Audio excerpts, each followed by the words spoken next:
The sound of conspiratorial laughter drifting from my kitchen should have been my first warning. After 30 years of marriage to Miriam, I knew that particular giggle, the one she reserved for plotting something she thought was clever. I sat in my home office, reviewing quarterly reports from my land investment portfolio when their voices carried down the hallway like smoke before a fire. "Dad, can you come in here for a minute?" Sydney's voice rang out, sweet as poisoned honey. "We want to discuss something important with you. Before we dive deeper into this story, I have one small request. Please subscribe, drop a like, comment, and hit that hype button to boost this channel so more people can discover these incredible Reddit stories." I closed my laptop and walked toward the kitchen, my boots echoing on the hardwood floors of our Pacific Northwest home. The house sat on 2 acres of prime real estate outside Seattle, purchased with money I'd earned through decades of careful land deals and ranch investments. Every beam, every stone, every luxury fixture represented years of my sweat and calculated risks. Miriam stood at the granite island, her perfectly styled blonde hair catching the pendant lights above. At 53, she still maintained the appearance of the real estate agent I'd married, though she'd stopped working the moment my first big deal closed. Lucas, my 28-year-old stepson, leaned against the counter with his laptop open, wearing that smug expression he'd perfected since landing his startup job. Sydney, 25 and perpetually documenting her life for social media, held a manila folder like it contained the crown jewels. "Harlan," Miriam began, her voice carrying that particular tone she used when she thought she was being maternal. "We've been talking, and we think it's time to discuss your future security." I raised an eyebrow. "My security?" "Well, you're 55 now," Lucas chimed in, adjusting his designer glasses. "And with all the assets you manage, the ranch, the investments, we just want to make sure everything's protected as you get older." Sydney nodded enthusiastically, sliding the folder across the island toward me. "We had a lawyer draw up what they call a life agreement. It's like a living trust, but better. It ensures all your assets are managed properly so you don't have to worry about making any difficult decisions as you age." I opened the folder, scanning the legal documents inside. The language was dense, but the meaning was crystal clear. They wanted me to sign over control of everything I owned: the ranch, the investment accounts, the real estate holdings, even this house. All of it would be transferred to a trust controlled by Miriam, with Lucas and Sydney as secondary trustees. "This is interesting," I said, keeping my voice neutral. "And you all think this is necessary?" "It's just a precaution," Miriam said quickly. "You know how these things can get complicated. Look at what happened to the Hendersons when Robert started making those strange investment decisions." Lucas leaned forward eagerly. "Plus, this way, you won't have to deal with all the stress of managing the portfolio. You can focus on, I don't know, hobbies or whatever." I flipped through the pages, noting how thoroughly they'd planned this. Every asset was listed, every account number documented. This wasn't something they'd thrown together overnight. "I need to think about this," I said finally. "Of course," Miriam replied, but I caught the flash of impatience in her eyes. "Just don't take too long. The lawyer said there are tax advantages if we file before your birthday next month." Lucas's phone buzzed, and he glanced at it quickly. Too quickly. His face flushed slightly as he shoved the device back in his pocket, but not before I caught a glimpse of the group chat notification on his screen. "Well," I said, closing the folder, "this certainly gives me something to consider. I think I'll take this to my office and review it properly." "Great," Sydney said, already pulling out her phone to record something. "I'm so glad we're all being proactive about this." As I walked back to my office, their voices resumed their conspiratorial whispers. I closed my door and sat heavily in my leather chair, staring at the folder. 30 years of building wealth, of taking risks they'd never understand, of providing them with a lifestyle they'd never earned, and this was their gratitude. I opened my laptop and accessed the security system I'd installed last year. The cameras throughout the house were discreet, originally intended for security, but now they'd serve a different purpose. I pulled up the kitchen feed and rewound to earlier in the evening, before I'd come home from checking on the ranch. The footage showed them gathered around the same manila folder, their body language animated and excited. I couldn't hear the audio from my office system, but their expressions told the story clearly enough. This wasn't concern for my well-being. This was anticipation. My phone buzzed with a text from Gavin Burke, my ranch foreman and one of the few people I trusted completely. "Boss, got those fence repairs done on the North 40. Everything secure up here. How'd that family meeting go?" I'd mentioned to Gavin that Miriam and the kids wanted to discuss something important. He'd served 2 tours in Iraq before coming to work for me, and he had good instincts about people. He'd never liked Miriam's children, though he was too polite to say so directly. "About as expected," I texted back. "We'll talk tomorrow." I leaned back in my chair, processing the evening's events. The folder sat on my desk like a loaded weapon, and in many ways, that's exactly what it was. They'd prepared their ammunition carefully, researched the legal framework, even coordinated their approach. But they'd made one crucial mistake. They'd underestimated their target. I'd built my fortune by reading people as carefully as I read contracts. Every successful land deal required understanding what motivated the other party, what they needed, what they feared. Miriam and her children thought they saw an aging man with more money than sense, someone who could be manipulated with false concern and legal intimidation. They had no idea who they were really dealing with. I opened my secure laptop and began making calls.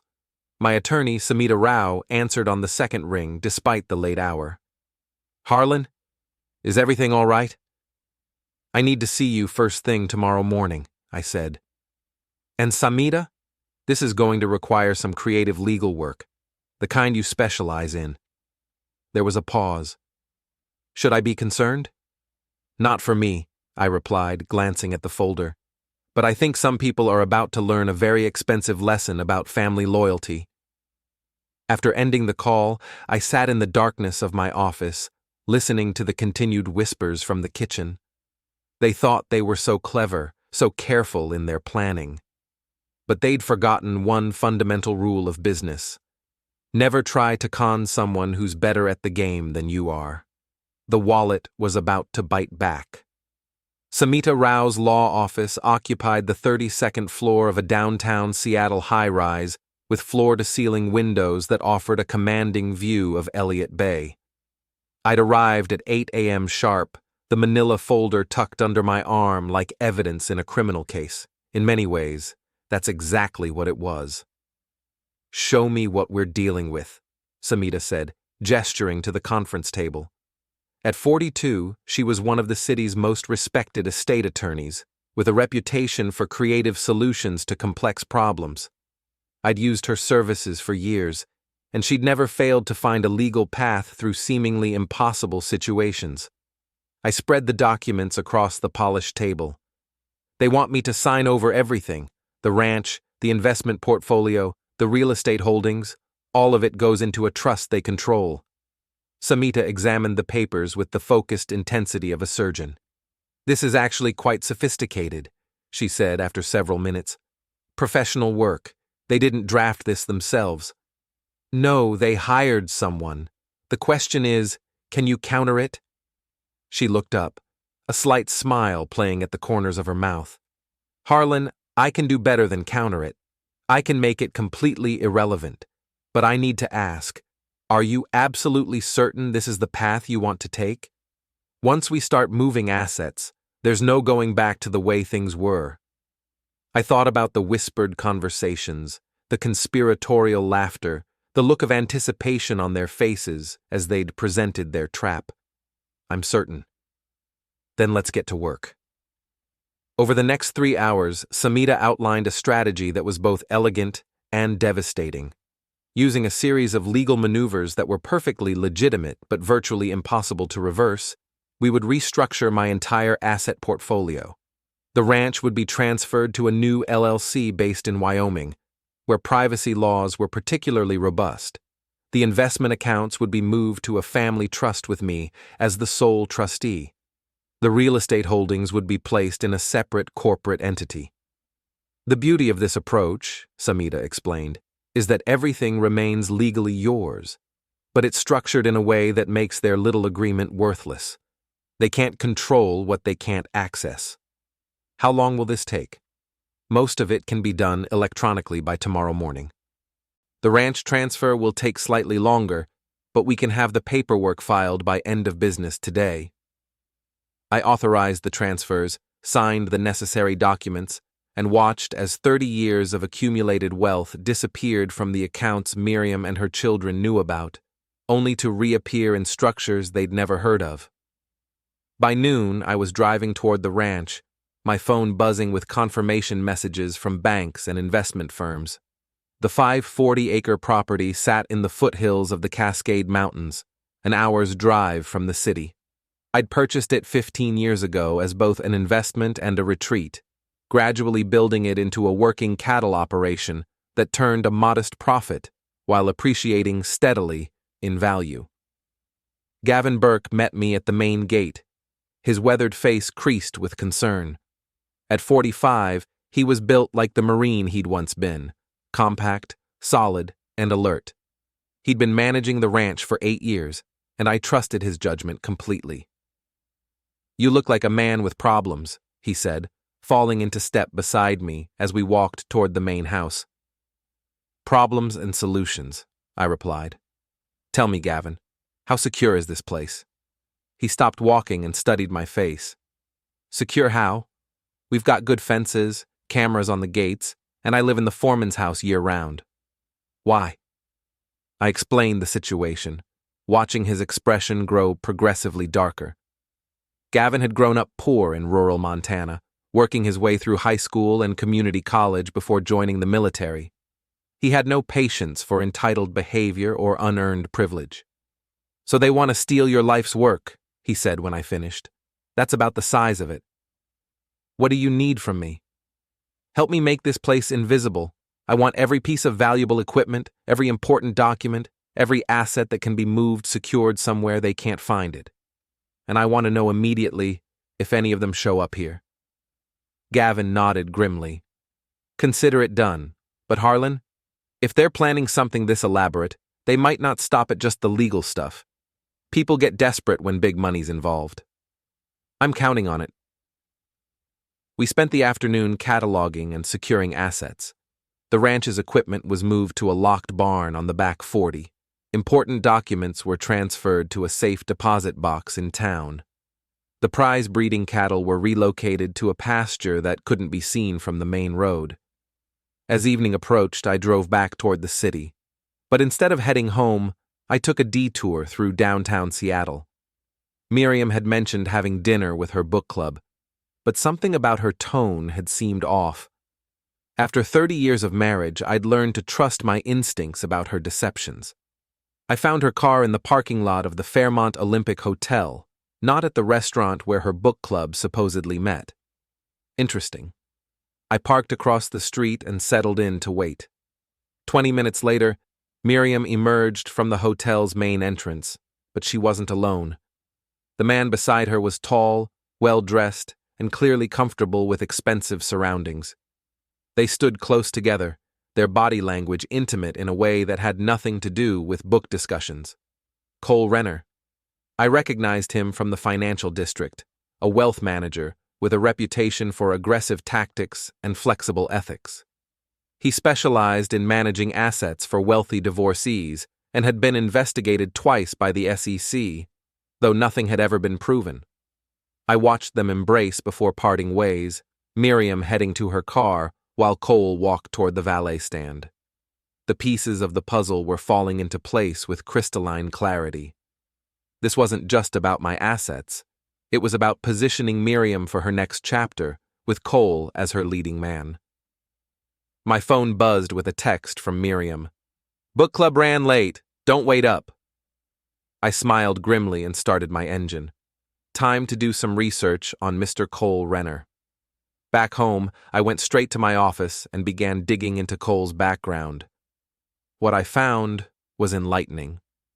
3 previous relationships with wealthy older women, all of which had ended with the women losing significant assets. A pattern of living beyond his means, financed by borrowed money and creative accounting. Most interesting of all, a mortgage on his downtown condo that was currently 3 months behind. I made a few phone calls, leveraging relationships I'd built over decades in the investment community. By midnight, I owned Cole's mortgage, purchased at a significant discount from a bank eager to remove a problem loan from their books. When Miriam finally came home at nearly 1 a.m., I was waiting in the kitchen with a cup of coffee and the life agreement folder. "You're up late," she said, avoiding eye contact as she hung up her coat. "Couldn't sleep. I kept thinking about this agreement you all presented." She turned, and I caught a flash of hope in her eyes. "And? I think we should discuss it more tomorrow. Maybe invite Cole Renner to join us, since he seems to have such a strong interest in our family's financial future." The color drained from her face. "I don't know what you mean." "Of course you don't," I said, standing and walking toward the stairs. "Sleep well, Miriam. Tomorrow's going to be a very interesting day." I left her standing in the kitchen, the folder still on the counter between us like a declaration of war. Upstairs, I lay in bed listening to her pace in the room below, her phone buzzing with what I assumed were increasingly frantic text messages. The wallet had teeth, and tomorrow people were going to feel them. I woke at dawn, dressed in my best suit, and prepared for battle. The morning air was crisp with the promise of autumn, and fog rolled across the sound like an advancing army. Perfect weather for what I had planned. Miriam was already in the kitchen when I came downstairs, her face pale and drawn. She'd clearly slept poorly, if at all. Lucas and Sydney sat at the breakfast bar, both looking expectant and nervous. "Good morning, family," I said, pouring myself coffee. "I hope everyone slept well." "Dad," Sydney began, "have you had a chance to think about the agreement?" "I have indeed." I retrieved the folder from the counter and set it down in front of them. "In fact, I've thought about it quite a lot, and I've made some decisions." Miriam leaned forward slightly. "Decisions?" I reached into my jacket pocket and withdrew 3 sealed envelopes. "These are for you." Lucas opened his first, his face cycling through confusion, disbelief, and finally anger. "What the hell is this?" "Legal notice that you're no longer employed by Zenith Dynamics," I said calmly. "Turns out they take resume fraud quite seriously. Amazing what a background check can uncover when someone actually bothers to verify employment history and educational credentials." Sydney tore open her envelope, her hands shaking. "You can't do this. You can't just kick us out." "I'm not kicking you out," I corrected. "I'm informing you that you're trespassing. This house, as of yesterday morning, is owned by Pierce Holdings LLC, which has decided not to renew your residency agreements. You have 72 hours to collect your belongings and vacate the premises." Miriam's envelope contained divorce papers and a restraining order.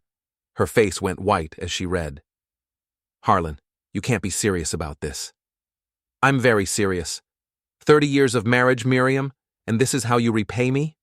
Conspiring with your children to steal my assets while carrying on an affair with Cole Renner?" The silence that followed was deafening. Lucas and Sydney stared at their mother, pieces clicking into place in their minds. "I don't know what you think you know," Miriam began, but I cut her off. "I know you've been meeting Cole at the Fairmont Olympic for the past 6 months. I know he's the one who recommended the lawyer who drafted your little agreement. I know his mortgage is 3 months behind, and I know he's been promising you a new life once he gets his hands on my money." I pulled out my phone and showed them photos I'd taken the previous evening. "I also know that Cole's going to be very disappointed when he discovers that his financial problems just got significantly worse."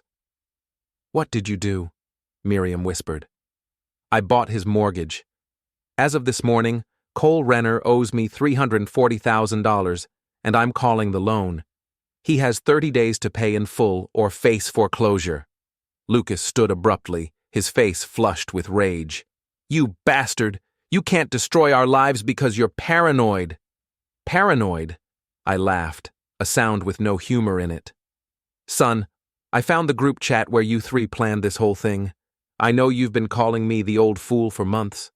I know Sydney's been bragging to her friends about her inheritance. I know you've already spent money you thought you were going to steal." Sydney's phone buzzed, and she glanced at it reflexively.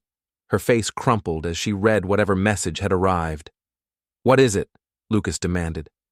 "Someone leaked the story about us being broke," she said, her voice barely above a whisper. "It's all over social media. They're saying we're frauds, that we've been living off Dad's money while plotting to steal it." I smiled. Amazing how quickly news travels in the digital age. Miriam stood, her composure finally cracking completely. "You're destroying your own family." "I'm not destroying anything," I replied. "I'm simply removing parasites. You want to know the difference between us, Miriam? When I wanted something, I worked for it. I took risks. I made sacrifices. I built something from nothing. You married it. And when that wasn't enough, you decided to steal it." My phone rang. Gavin's name appeared on the screen. "Excuse me," I said, answering the call. "What is it, Gavin?" "Boss, we've got a situation up here. That Cole fellow is trying to break into the main house. Want me to call the sheriff?" "No," I said, loud enough for my family to hear. "I'll be right there. And Gavin, make sure he doesn't leave before I arrive." I ended the call and looked at the three stricken faces around my breakfast bar. It seems Cole is having difficulty accepting his new financial reality. I'd better go help him understand the situation. "Harlan, please," Miriam said, reaching for my arm. "We can work this out. We can fix this." I pulled away from her touch. "There's nothing to fix. You made your choice when you decided to betray me. Now you get to live with the consequences." I left them in the kitchen and drove toward the ranch, my phone buzzing with increasingly desperate calls from Cole Renner. I didn't answer. He could wait. The ranch looked peaceful in the morning light, but I could see Gavin's truck parked near the main house, and Cole's BMW was stuck nose first in the drainage ditch beside the driveway. Apparently, his approach hadn't gone as smoothly as planned. I found Cole sitting on the front porch steps, his expensive suit muddy and torn. Gavin stood nearby, arms crossed, looking like a bouncer at an exclusive club. "Mr. Pierce," Cole began as I approached, "I think there's been a misunderstanding." "No misunderstanding," I replied. "You owe me $340,000. You have 29 days to pay." "You can't just buy someone's mortgage and call it due." "Actually, I can. The original terms included an acceleration clause that kicks in when the loan is sold to a new holder. It's all perfectly legal. My attorney made sure of that." Cole stood, trying to regain some dignity despite his disheveled appearance. "This is about Miriam, isn't it? Look, whatever you think is happening—" "I know exactly what's happening," I interrupted. "You're a con artist who preys on wealthy women. You convinced my wife to help you steal my assets, promising her a new life once you got your hands on my money. The only problem is, you picked the wrong target."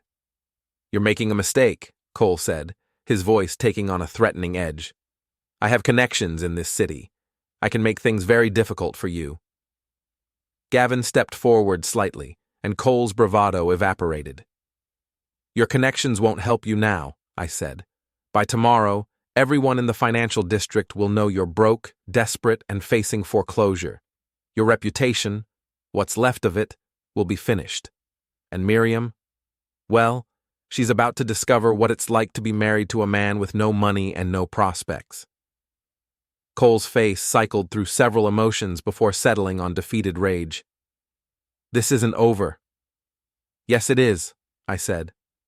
"Gavin, would you mind helping Mr. Renner get his car out of the ditch? I'd hate for him to be late for his appointment with bankruptcy court." As they worked to extract the BMW, my phone buzzed with a text from Sydney. "Dad, please. We're sorry. We can fix this." I deleted the message without responding. Some bridges, once burned, couldn't be rebuilt. Cole's car finally free, he drove away without another word, leaving deep ruts in the gravel driveway. Gavin walked over, brushing mud off his hands. Think that's the last we'll see of him? Probably. Men like Cole are cowards at heart. When the easy money disappears, they move on to the next mark. And your family? I looked out over the ranch, at the rolling hills and distant mountains that represented decades of careful investment and hard work. They made their choice. Now they get to live with it. The wallet had bitten back, and the taste was bitter, but satisfying. 3 weeks later, I stood in the ballroom of the Seattle Art Museum, surrounded by the city's elite at the annual Children's Hospital Charity Gala. The event was a who's who of Pacific Northwest society: tech executives, real estate moguls, political figures, and old money families who'd built the region's economy. I'd attended for 15 years running, always as part of a couple, but tonight I was alone. And I preferred it that way. The divorce proceedings were moving forward smoothly, thanks to Samita's meticulous preparation. Miriam had hired an expensive attorney, but there was little he could do when faced with documented evidence of adultery and conspiracy to commit fraud. Washington was a no-fault divorce state, but adultery still mattered when it came to asset division. Lucas had found a new job, though at significantly reduced pay and prestige. Sydney had largely disappeared from social media, her influencer career destroyed by the scandal. Cole Renner had filed for bankruptcy and left Seattle, though rumor had it he was facing criminal charges in California related to his previous activities. I was nursing a scotch and watching the silent auction when I heard familiar voices behind me. "There he is," Miriam said, her tone venomous. "The man who destroyed his own family." I turned to find her approaching with Lucas and Sydney in tow. All three were dressed for the occasion, though their outfits lacked the polish that unlimited money had once provided. They'd clearly planned this confrontation, choosing a public venue where they thought I wouldn't make a scene. "Miriam," I said pleasantly, "I'm surprised to see you here. Tickets to this event aren't cheap." "We bought them months ago," she replied, "back when we still had access to the family accounts you stole." "I didn't steal anything. I simply protected my assets from thieves." Lucas stepped forward, his face flushed with anger and alcohol. "You ruined our lives, you bastard. Sydney can't even show her face on social media anymore. I'm working at a startup that pays half what my old job did, and Mom, your mother is learning what it's like to live without a meal ticket," I interrupted. "It's a valuable life lesson." "You're a monster," Sydney hissed. "We're your family." "Family doesn't conspire to steal everything you've worked for," I replied. "Family doesn't plot to have you declared incompetent so they can control your assets.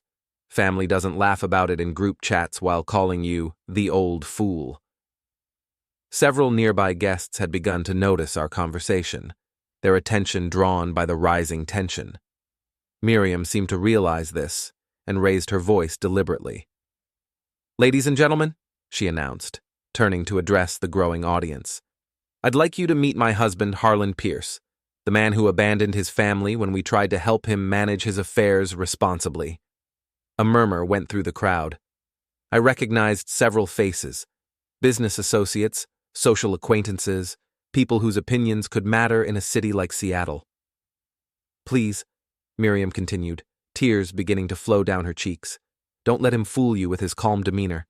This man threw his wife and children out of their home with no warning, destroyed our son's career, and ruined our daughter's reputation, all because we were concerned about his increasingly erratic behavior." The crowd was listening now, some nodding sympathetically. Miriam had always been good at playing the victim when it suited her purposes. "Is this true, Harlan?" asked Margaret Chen, wife of a prominent tech CEO and longtime acquaintance. "Did you really throw your family out?" I smiled and pulled out my phone. "Would you like to hear what my family really thought of me?" I opened the group chat screenshots that Samita had helped me preserve and began reading aloud. "Lucas, The old fool is finally starting to lose it. Perfect timing for the life agreement. Sydney. I can't wait to get my hands on that ranch. It'll make the perfect backdrop for my lifestyle brand. Miriam. Cole says we need to move fast before Harlan realizes what's happening. He's not as sharp as he used to be. The crowd's mood shifted palpably. I continued reading selected messages, each one painting a clearer picture of the conspiracy that had been brewing in my own home. And here's my personal favorite, I said, scrolling to another message. Sydney, once we get him declared incompetent, we won't have to deal with his stupid questions about money anymore. Mom will have power of attorney, and we can do whatever we want. Gasps rippled through the audience. Miriam's face had gone white, while Lucas and Sydney looked like they wanted to disappear into the floor. You see, I continued, addressing the crowd, my family wasn't concerned about my mental health. They were concerned about gaining access to my assets. They hired an attorney to draft documents that would strip me of control over everything I'd built, while my wife carried on an affair with a con artist who specialized in fleecing wealthy women. That's not, Miriam began, but I cut her off. Cole Renner, perhaps some of you know him? He was investigated by the SEC twice for fraudulent investment schemes. He's currently facing criminal charges in California and filed for bankruptcy last week after I called in his mortgage. Margaret Chen's expression had hardened. Miriam, is this true? It's not what it sounds like, Miriam said desperately. Harlan is twisting everything. He's not well, he needs help, and we were just trying to help yourselves to my money, I finished. The evidence is all documented, ladies and gentlemen. Group chats, hotel receipts, legal documents drafted in secret. My family spent months planning to steal my life's work, and when I discovered their plot, I protected myself. That's not abandonment, that's survival. Lucas, his face red with rage and humiliation, stepped toward me aggressively. You bastard! You destroyed everything! I destroyed nothing, I replied calmly. I simply removed parasites. I'll eliminate you, Lucas shouted, lunging forward. He never reached me. 2 security guards materialized from the crowd, restraining him before he could throw a punch. The scene was becoming a spectacle, with phones appearing throughout the audience to record the drama. Get him out of here, Margaret Chen said coldly, her voice carrying the authority of someone accustomed to being obeyed. All of them. As security escorted my former family toward the exit, Miriam turned back one last time. This isn't over, Harlan. Yes, it is, I replied. It's been over since the moment you decided to betray me. The crowd watched them leave, then turned back to me with expressions ranging from sympathy to admiration. Margaret Chen approached, shaking her head. Harlan, I had no idea. How did you discover what they were planning? Experience, I said simply. 30 years in real estate teaches you to recognize when someone's trying to con you, even when they're family. What will you do now? I looked around the ballroom at the faces of people who'd witnessed my family's public destruction. In the morning, the story would spread through Seattle's social circles like wildfire. Miriam and her children would be pariahs, their reputations destroyed beyond repair. Now, I smiled. Now I get back to living my life on my own terms. The rest of the evening passed pleasantly. Several people approached to offer support or share similar stories of family betrayal. I made new connections, renewed old friendships, and began to see the shape of my future, one free from the burden of ungrateful parasites. As the gala wound down, I stepped onto the museum's terrace overlooking Elliott Bay. The city lights reflected on the dark water, and fog was beginning to roll in from the sound. It was a view I'd always enjoyed, but tonight it looked different somehow, cleaner, more honest. My phone buzzed with a text from Gavin. Saw the news coverage online. Looks like you handled things just right. Ranch is secure and waiting for you. I smiled and typed back, on my way home. Home. Not the house I'd shared with Miriam and her children, but the ranch where I could build something new, something honest. something that belonged entirely to me. I drove through the night toward the mountains, leaving the city and its complications behind. The ranch gate stood open, welcoming me back to the life I'd chosen to preserve. Gavin's house showed a light in the window, and smoke rose from the chimney of the main house where he'd laid a fire. I parked in the circular driveway and stood for a moment, breathing the clean mountain air. 30 years of marriage, gone. 2 stepchildren who'd seen me as nothing more than a source of money, cut loose. A fortune preserved and protected, ready to fund whatever came next. The wallet had indeed bitten back, and the taste of victory was sweet. I walked up the front steps of the ranch house, pulled out my keys, and unlocked the door. Tomorrow would bring new possibilities, new opportunities, new relationships built on honesty rather than greed. Tonight, for the first time in years, I was exactly where I belonged.